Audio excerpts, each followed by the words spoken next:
अस्सलाम वालेकुम व्यूअर्स, खुशखबरी सीरीज़ की नई एपिसोड में खुशामदीद। मैं हूं आपका मेज़बान अब्दुर्रहमान। आज हम जिक्र करेंगे एक ऐसे प्रोडक्ट का जो कि 121 साल की ताख़ीर के बाद 26 दिसंबर सन 2019 में शुरू किया गया, और ये प्रोडक्ट है जलालपुर नहर का। इस प्रोडक्ट का जो आइडिया कंसीव किया गया था वो साल था 1898।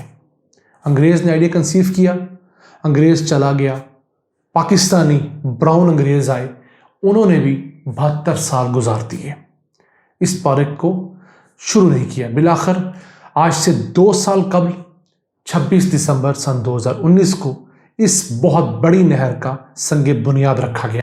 ये नहर 2 अजला, एक जेहलम और दूसरा खुशाब के 1,74,000 एकड़ रकबे को सैराब करेगी, और इसके मज़ीद क्या फीचर्स हैं हम उसको डिटेल में जानेंगे। देखा जाए तो पाकिस्तान और बिलखुसूस पंजाब जो है उसका जो नहरी निज़ाम है वो ऐसा इंटीग्रेटेड नहरी निज़ाम है, आपस में जुड़ा हुआ है। ऐसा नहरी निज़ाम आपको दुनिया पे, कुर्रा अर्ज़ पे कहीं नहीं मिलेगा। दुनिया में नहरी निज़ाम है लेकिन हर रिवर सिस्टम का अलग-अलग है। हमारी खासियत यह है कि हमारा जो नहरी निज़ाम है आपस में इंटीग्रेटेड है। दरिया सिंध, जेहलम, सतलुज, उसके अलावा चनाब, ये तमाम इनके आपस के पानी, इनकी नहरें, इनके बराजिज़ आपस में कहीं ना कहीं मिलते हैं, इसलिए ये दुनिया का सबसे बड़ा नहरी निज़ाम कहलाता है। अब पंजाब की बात की जाए तो पंजाब में 13 बैराजिज़ हैं, 10 लिंक कैनाल्स हैं, 24 बड़ी कैनाल्स हैं, 34,416 किलोमीटर की छोटी कैनाल्स हैं और 56 छोटे डैम्स हैं। इसके अलावा 14 छोटे डैम्स पर इस वक्त काम जारी और सारी है, और 15वां जो सोलर डैम है डीजी खान तौसा के, उसका टेंडर जारी हुआ है। अब इन तमाम चीज़ों से 2 करोड़ एकड़ ज़रख़ेज़ ज़मीन सैराब हो रही है, लेकिन अभी भी पंजाब में बहुत सारा रकबा ऐसा है जो बारानी है, ज़रख़ेज़ है, लेकिन नहरी पानी ना होने की वजह से वहाँ के किसान या तो ट्यूबवेल के ऊपर इन्हिसार करते हैं या बारिशी पानी के ऊपर। तो इस सिलसिले में पंजाब का पोठौर का इलाका, जेहलम और खुशाब, इन 2 अजला के 1,74,000 एकड़ रकबा ऐसा है जो कि इस जलालपुर नहर की वजह से सैराब हो पाएगा। इस नहर पर काम जारी और सारी है। ये तमाम तस्वीर और वीडियोस आप उस जगह की, उस नहर की कंस्ट्रक्शन की देख रहे हैं। इस नहर का जो कंस्ट्रक्शन वर्क है वो 20% मुकम्मल हो गया है, और उम्मीद है इंशाल्लाह सन 2023 के आखिर तक ये बिल्कुल मुकम्मल होकर ऑपरेशनल हो जाएगी। इससे 80 देहात के जो हमारे किसान भाई हैं वो मुस्तफ़ीद होंगे, और अगर आबादी की बात की जाए तो 3,84,000 अफराद जो हैं उनकी ज़िंदगियों में इनकलाब आएगा। इस नहर के ऊपर जो टोटल कॉस्ट आ रही है वो 50 अरब रुपए की कॉस्ट है, और इससे जो आमदन होगी वो 3 साल के अंदर इसकी कॉस्ट पूरी कर देगी। वो किस तरह? 1,74,000 एकड़ रकबे को अगर हम मल्टीप्लाई करें सालाना 1 लाख रुपए की आमदन से, तो ये 17.5 अरब रुपए बनते हैं। यानी सिर्फ 3 साल के करीब अरसे में ये प्रोडक्ट अपना एक किस्म का खर्चा पूरा कर लेगा। अब देखिए कि जो पानी के प्रोडक्ट्स होते हैं, डैम्स होते हैं, बैराजेस होती हैं, नहरें होती हैं, ये कितनी जल्दी अपनी कॉस्ट पूरी कर लेती हैं, और फिर उसके बाद ये साल साल, दिहाइयाँ नहीं बल्कि सेंचुरीज आपको फ़ायदा पहुँचाती हैं। अब ये जो नहर है वो निकाली जा रही है रसूल बैराज से।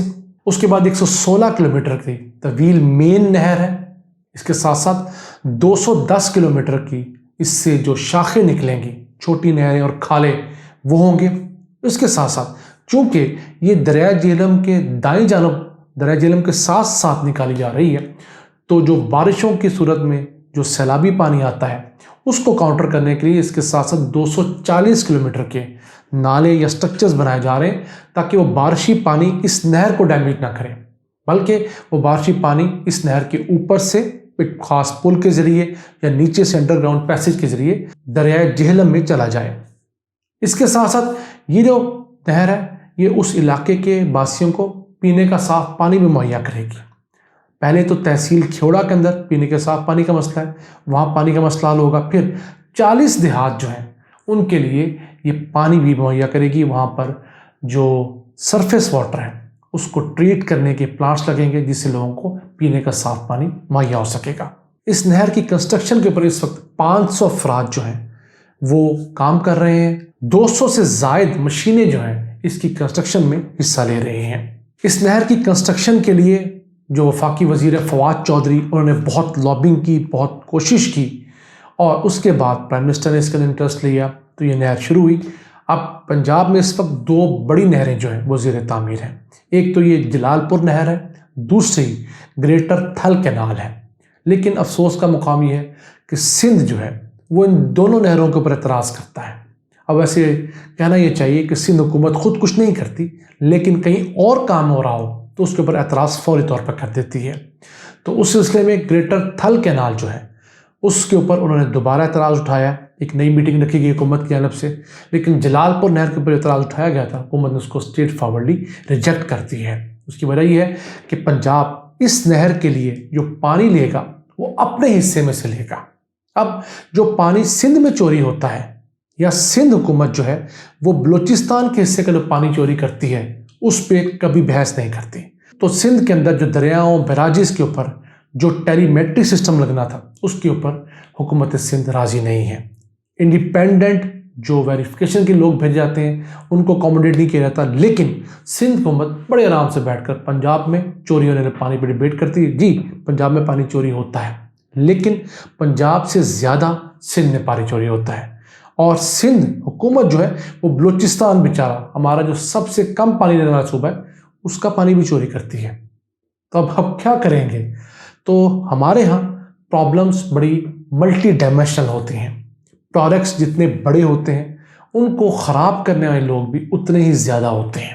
اور 18ویں ترمیم جس کو بہانہ بنا کر پیپلز پارٹی ہر دوسری بات پر حکومت کو، وفاقی حکومت کو اسپیشلی بلیک میل کرتی ہے، اس 18ویں ترمیم کے اندر بھی کچھ اس قسم کی امینڈمنٹس ہونی چاہیے. ایک تو یہ وفاقی حکومت کے پاس اختیار ہو کہ وہ کسی صوبے کے اندر اگر ایسی نااہل حکومت دیکھتا ہے جس طرح کہ سندھ کے اندر ہے تو خود انٹروین کر کے ان کے حصے کے بجٹ میں سے بجٹ لگا کر ان لوگوں کو صاف پینے کا پانی، صحت کارڈ، اس کے علاوہ تعلیم مہیا کر سکے، ٹرانسپورٹ مہیا کر سکے. اس کے ساتھ ساتھ جو بڑے پروڈکٹس ہیں اگر وہ صوبہ خود نہیں چلانے کے قابل، جیسے K4 کا منصوبہ جس نے پانی کا بہت بڑا مسئلہ کراچی میں حل کرنا ہے، وہ 18 سال سے سندھ حکومت پھنسائے بیٹھی ہے. اب اس کو وفاق نے لے لیا، اس کو ہم انشاءاللہ کس دن ڈسکس کریں گے.